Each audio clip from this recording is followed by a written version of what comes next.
এদিকে দেখো সবে মাত্র ঘুম থেকে উঠেছি, চোখ মুখ দেখে বুঝতেই পারছো, জাস্ট উঠে বিছানাটা গুছিয়েছি আর কিছু কাজ রয়েছে সেগুলোই সারছি।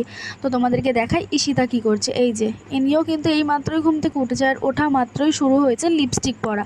লিপস্টিক বার করে পড়তে শুরু করেছে, ওর সকাল থেকেই দুষ্টুমি শুরু। আর আজকে একটু সকাল সকালে উঠেছি, তার কারণ পুজো রয়েছে, আজকে রয়েছে বিপত্তারিণী পুজো, তাই জন্য দেখো তাড়াহুড়ো করে কিন্তু আমি সমস্ত কাজ করে স্নান করে নিয়েছি, কারণ ওদিকে বামুনমশাই চলে এসেছে, ওই জন্য একটু তাড়াতাড়িই করছিলাম। আর এদিকে দেখো এই শাড়িটা পরেছি, কীরকম লাগছে কমেন্ট করে জানিও।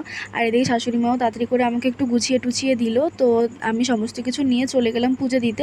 আর পুজোটা তাড়াতাড়ি হয়ে গেছে, যেহেতু আমাদের পাড়াতেই পুজো হয় তাই জন্য গেছি আর হয়ে গেছে। আর যেহেতু পাড়ায় পুজো হয় তাই জন্য কিন্তু শান্তি মতো পুজোটা দিতেও পারি, আর পুজো দেওয়ার পরে বেশ ভালোও লাগে, কারণ বেশ আর অন্য মন্দিরে গেলে না সেরকমভাবে পুজোটা দেওয়া হয় না, আর পাড়ায় যেহেতু সেই জন্য কিন্তু বেশ ভালোভাবেই পুজোটা দেওয়া যায়। আর এদিকে আমার মেয়ের কাণ্ড দেখো, বাসন কটা সবাই মাত্র ধুয়ে রেখে এসেছি পুজোর থালা বাসন, আর ও নিয়ে এসে আমার পুজো দিচ্ছে, আর ব্যাস গেল উল্টে। আর এদিকে দেখো বিপত্তারিণী পুজো দিলে যেহেতু 13টা লুচি খেতে হয়, ওর জন্য আমি লেচিগুলো কেটে নিয়েছি, আর কত ছোট ছোট লেচি বানিয়েছি ফুচকার মতো।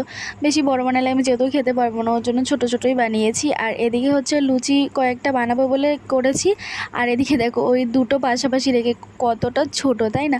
যাই হোক, তারপরে এদিকে সন্ধেবেলায় সারাদিন তো টাইম পাইনি, তাই জন্য সন্ধেবেলা আলতা পড়ছিলাম, আর এদিকে মেয়েও এসছে আলতা পড়বে বলে, তাই ওকে আগে পড়ে দিলাম, তারপরে আমি বললাম। আমার কিন্তু আলতা পড়তে বেশ ভালো লাগে, আর দেখতেও